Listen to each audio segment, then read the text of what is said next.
இது மகிமை நேரம். பிதாவாகிய தேவனாலும் கர்த்தராகிய இயேசு கிறிஸ்துவினாலும் உங்கள் எல்லாருக்கும் கிருபையும் இரக்கமும் சமாதானமும் உண்டாவதாக. இந்த நாளின் செய்திக்காக நான் எடுத்துக்கொண்ட வேத வசனம் லூக்கா 12ஆம் அதிகாரம் 15வது வசனம். பின்பு அவர் அவர்களை நோக்கி, பொருளாசை குறித்து எச்சரிக்கையாயிருங்கள். ஏனெனில் ஒருவனுக்கு எவ்வளவு திரளான ஆஸ்தி இருந்தாலும் அது அவனுக்கு ஜீவன் அல்ல என்றார். பொருளாசை குறித்து எச்சரிக்கையாயிருங்கள். ஒருவனுக்கு எவ்வளவு திரளான ஆஸ்தி இருந்தாலும் அது அவனுக்கு ஜீவன் அல்ல. பொருளாசை. நாம் ஐஸ்வர்யவான்களாய் இருக்க வேண்டும். நாம் சகலவித சந்தோஷங்களையும் சம்பூரணமாக அனுபவிக்க வேண்டும் என்று ஆண்டவருக்கு நம்மேல் பிரியம். நமக்கு எது தேவை என்று அவருக்கு தெரியும். ஆனால் அதே நேரத்திலே நாம் பொருளாசை உள்ளவர்களாய் இருக்கக்கூடாது என்று கர்த்தர் நமக்கு ஆலோசனை சொல்லுகிறார். இந்த வசனத்தை சொல்வதற்கு முன்னால் வாலிபன் ஒருவன் இயேசு கிறிஸ்துவனிடத்தில் வந்து, ஜனக்கூட்டத்தில் இருந்த ஒருவன் இயேசு கிறிஸ்துவனிடத்தில் வந்து, போதகரே, என் ஆஸ்தியில் என் பங்கு வீதத்தை என் சகோதரன் எனக்கு பிரித்து தரும்படி அவனுக்கு ஆலோசனை சொல்லும் என்று சொல்லுகிறான். பிரித்து தரும்படி செய்யும் என்று. ஒருவேளை நியாயமாக அவனுக்கு வர வேண்டிய பங்காகத்தான் இருந்திருக்க வேண்டும். இயேசு கிறிஸ்து உடனே நான் உனக்கு பிரித்து தருகிறேன், உன்னுடைய சகோதரனோடு நான் பேசுகிறேன் என்று சொல்லவில்லை.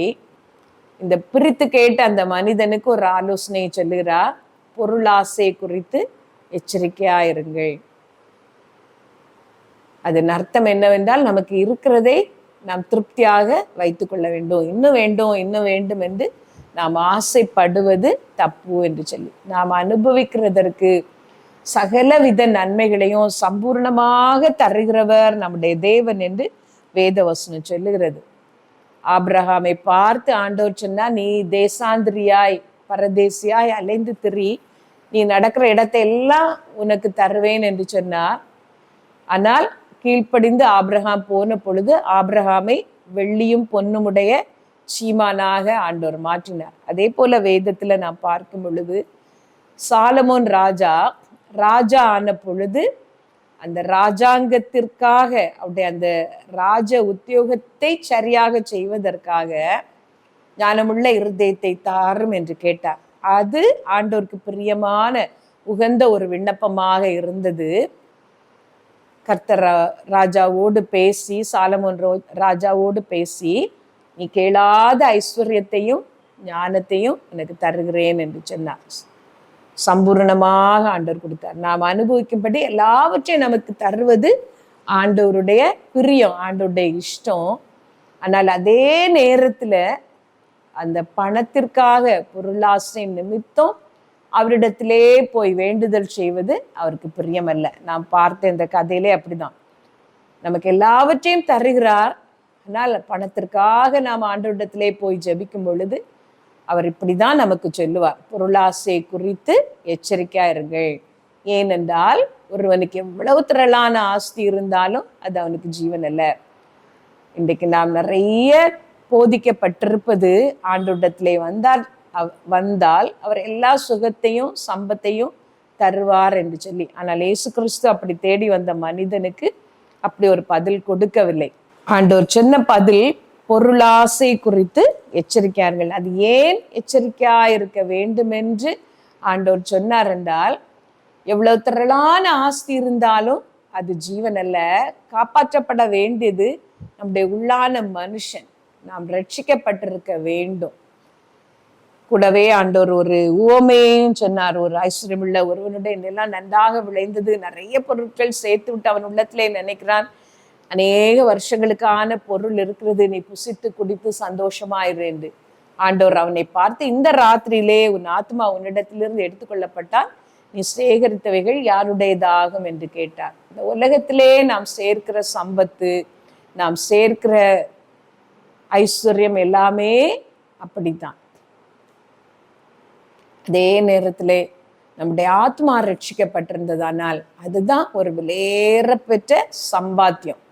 மனுஷன் உலகம் முழுவதையும் ஆதாயப்படுத்தி கொண்டாலும் தன் ஜீவனை நஷ்டப்படுத்தினால் அவனுக்கு லாபம் என்ன என்று வேத வசனம் கேட்கிறது. முழு உலகத்தை விட விலையேற பெற்றது நம்முடைய ஆத்மா, நம்முடைய ரட்சிப்பு.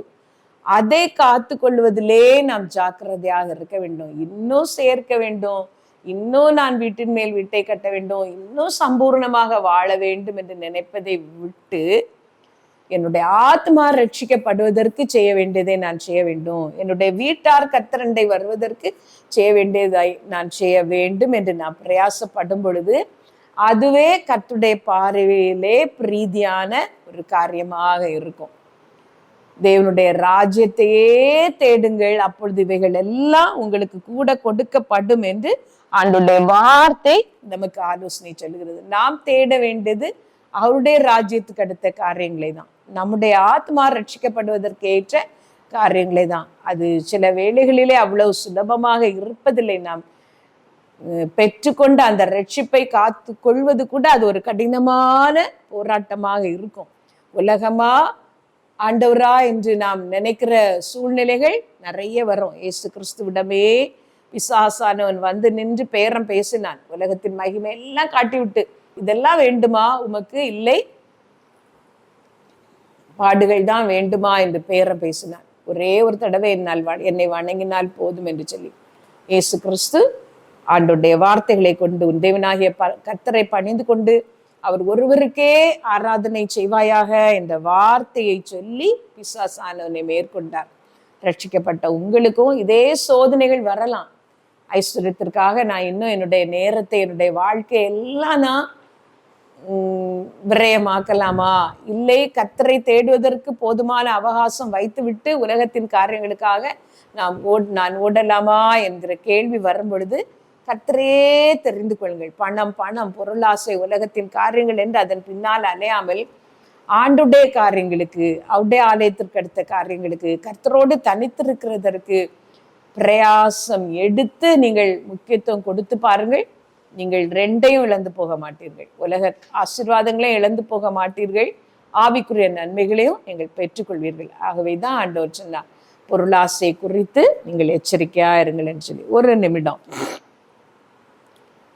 உங்கள் வாழ்க்கையின் காரியங்களை யோசித்து பாருங்கள். கர்த்தரை விட்டு உங்களை பிரிக்கிற உங்களுடைய காரியம் என்னது? அந்த ஓவர் டைம் வேலையா? இருப்பது போதும் என்று நினைக்காமல் இன்னும் நான் சம்பாதிக்க வேண்டும் என்று நீங்கள் ஓடுகிற ஓட்டங்களா? ஆண்டவருடைய சமூகத்திலே உங்களை ஆராய்ந்து பாருங்கள்.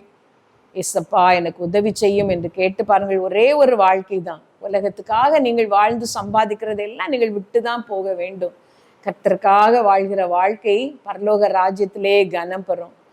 ஒப்பு கொடுத்து ஜெபிப்பீர்களா? ஆண்டவரே, உமக்காகத்தான் இந்த வாழ்க்கை, நீர் எனக்கு தருகிற ஆசீர்வாதங்கள் எல்லாம் உமக்காகத்தான் என்று சொல்லி ஒப்பு கொடுத்து ஜெபித்து பாருங்கள். எங்கள் நல்ல தகப்பனே, இந்த நல்ல வேலைக்காக நாங்கள் உம்மை துதிக்கிறோம். உலகமா, உலகத்தின் பொருளா, உலகத்தின் சம்பூரணங்களா, இயேசுவா என்று வரும் பொழுதெல்லாம் உண்மையே தெரிந்து கொள்ளுகிற ஒரு இருதயத்தை நீர் எங்களுக்கு தாரோம். இந்த உலகத்திலே சில நன்மைகளை நாங்கள் இழக்க வேண்டியதா இருந்தாலும் இயேசு போதும் எனக்கு இந்த அழியும் உலகத்திலே என்று சொல்லி உம்மிடத்திலே எங்களை ஒப்பு கொடுக்க, எங்கள் வாழ்க்கைகளை ஒப்பு கொடுக்க எங்களுக்கு உதவி செய்யும். உம்முடைய அன்பின் கரங்கள்ல தாழ்த்தி தருகிறோம். இயேசு நாமத்துல கேட்கிறோம் பிதாவே, ஆமீன்.